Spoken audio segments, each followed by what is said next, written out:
Baik, kalau kita akan bahas galuran yang kedua ya, yaitu galuran pada muatan yang bergerak di dalam suatu medan magnet. Kalau tadi arus, ya arus yang melewati kawat penghantar, terus diletakkan di daerah medan magnet. Sekarang galuran yang dialami oleh muatan yang bergerak di dalam medan magnet. Nah, kita bahas sekarang arahnya ya. Kali ini kita cukup membahas arahnya saja. Arah galuran pada muatan. Kita tahu bahwa muatan itu ada dua, muatan positif dan muatan negatif ya. Bapak akan bahas muatan positif terlebih dahulu. Arah galuran pada muatan yang bergerak di dalam medan magnet ya. Oke, cukup jelas kan tulisannya ya? Oke, seperti ini ya. Nah, Bapak perkenalkan yang pertama adalah muatan positif. Muatan positif. Nah, kita tahu bahwa muatan itu dilambangkan dengan huruf apa? Ki ya. Jadi muatan sendiri dilambangkan dengan huruf Ki, yang satuannya kolom, gitu ya. Nah, ini muatan itu bergerak. Jika muatan itu bergerak, contoh ya, muatannya bergerak ke atas seperti ini. Kalau muatan bergerak itu pasti ada kecepatannya dong ya. Maka di sini tandanya muatan bergerak itu ada kecepatannya, ada velocity-nya seperti ini. Ya, di sini di muatannya ini bergerak, ini ada muatan. Nah, muatan positif yang bergerak dengan sebuah kecepatan. Oke, di dalam sebuah medan magnet. Sekarang coba saya akan gambarkan. Coba sekarang medan magnetnya itu seperti ini ya. Medan magnetnya itu ke kanan. Arah dari muatannya itu ke atas. Nah, kita sepakati kayak tadi ya, kalau tadi kan arah ibu jari menandakan arah arus. Kalau sekarang arah ibu jari itu menandakan arah kecepatan, karena muatan positif itu bergerak kan ya, bergerak dari positif ke negatif kan ya, seperti ini ya. Ini arah daripada kecepatannya ke sana, ini arah V, arah kecepatan. Apakah nih arah kecepatan? Arah B-nya tetap ya, ini arah B. Jadi B-nya ke situ, B-nya ke sana, berarti kayak gini ya. Ini arah V. Jadi tadi I ya, ingat ya, I sekarang pada muatan ini sebagai arah V. Arah B-nya tetap. Nah, arah galurnya tetap. Nih, arah galurnya tetap. Maka bisa kita sepakati seperti ini nah. Arah V-nya ke atas, arah galurnya itu ke sana. Sama ya, sana.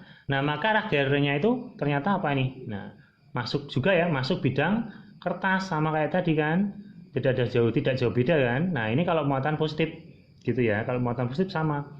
Nah, kalau muatan negatif bagaimana? Kalau muatan negatif berkebalikan. Kalau muatan positif itu masuk bidang kertas, nah kalau muatan negatif kemana? Kalau muatan negatif berkebalikan ya, kemana berarti?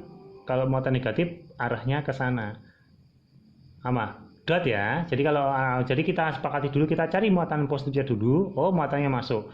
Kalau yang ditanyakan muatan negatif berarti arahnya itu berkebalikan dengan arah galuran muatan positif. Nah, yuk kita gambarkan. Karena arahnya galuran muatan positif itu arahnya cross masuk, berarti kita gambarkan seperti ini. Ini arah galuran untuk muatan positif. Bapak lambangkan huruf positif ya. Nah, untuk yang negatif, kalau ini sudah kita ketemukan arahnya, maka yang negatif hanya berkebalikan. Kemana berkebalikan itu? Berarti ke sana. Seperti ini galurannya. Ini untuk muatan yang negatif. Seperti ini ya.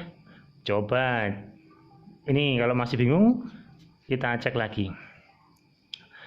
Nah, sekarang muatan yang bergerak. Gambarnya seperti ini. Gambarnya seperti ini. Nah, kadang medan magnet itu dilambangkan, arah medan magnet dilambangkan dengan arah cross. Jadi arahnya cross. Jadi arah medannya cross seperti ini ya. Nih, berarti kita ketahui bahwa arahnya cross. Cross itu kemana? Ke sana.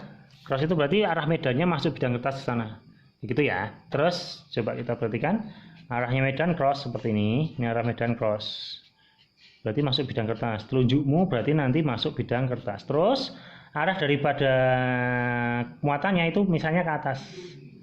Sana itu ya, arah muatannya itu ke sana, dilambangkan dengan arah V. Ini cross ya, cross itu masuk nak. Nah, ini arah B nya masuk, arah kecepatannya ke atas. Mana arah galurannya? Yuk kita sepakati kayak tadi yuk. Kalau ini muatan positif kita cari dulu ya.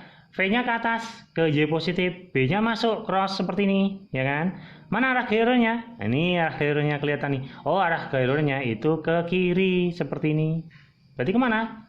Ke kiri itu ke sana. Ini untuk muatan positif, seperti ini. Ya, nanti ini untuk muatan positif.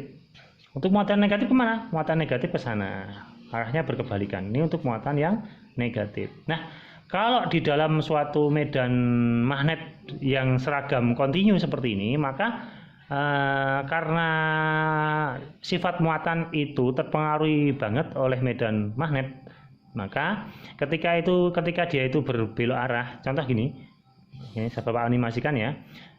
Nah, contoh ya, kan ketika dia masuk di medan magnet ya, maka dia sudah akan berbelok ke kanan. Ketika dia ke kanan seperti ini, ya, dia akan berbelok lagi ke sana. Nah, setelah dia ke bawah, dia akan berbelok lagi. Nah, sedemikian sehingga dia akan membuat putaran apa ini? Perputarannya itu. Perputarannya seperti ini ya. Nah, ini kalau medannya itu masuk bidang gambar. Jadi arah putarannya itu berlawanan arah dengan arah jarum jam seperti ini. Ini untuk muatan yang positif loh ya. Tapi untuk muatannya negatif berkebalikan, arah putarannya itu berlawan arah dengan arah jarum jam dan membentuk lingkaran. Nah, perhatikan nih. Ini untuk muatan yang negatif, ini untuk muatan yang positif. Ini ke arah gailorannya. Jadi seperti ini.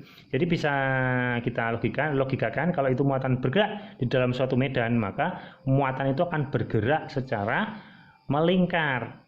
Gitu ya. Jadi seperti ini. Ini ya logikanya. Kalau dia itu seperti ini, kalau peluru di dalam sebuah medan, dia kena gaya ya.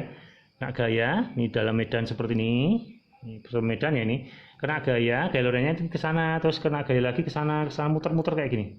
Ya. Jadi dia akan muter-muter seperti ini muatannya. Seperti ini. Nah, ini kalau kalian mempelajari fisika inti atom atau di dunia kedokteran, nanti ini akan dipelajari lebih lanjut. Ini basicnya. Jadi ini landasan atau dasar untuk memahami berbagai macam alat kedokteran. Ya, gitu ya. Yang itu loh, ronsen, terus alat sinar X, alat untuk memecah sel kanker itu ya. Pakai Pak lupa salah satu alatnya itu. Bapak lupa, besok Bapak akan berikan videonya alat yang menggunakan prinsip gailoran muatan yang bergerak di dalam suatu medan seperti ini ya. Ini yang kedua, arah gailoran yang kedua oleh muatan yang bergerak di dalam medan magnet. Nanti kita akan mempelajari gailoran yang ketiga, yaitu dua batang kawat yang dialiri arus listrik. Baik, cukup untuk materi ini. Assalamualaikum warahmatullahi wabarakatuh.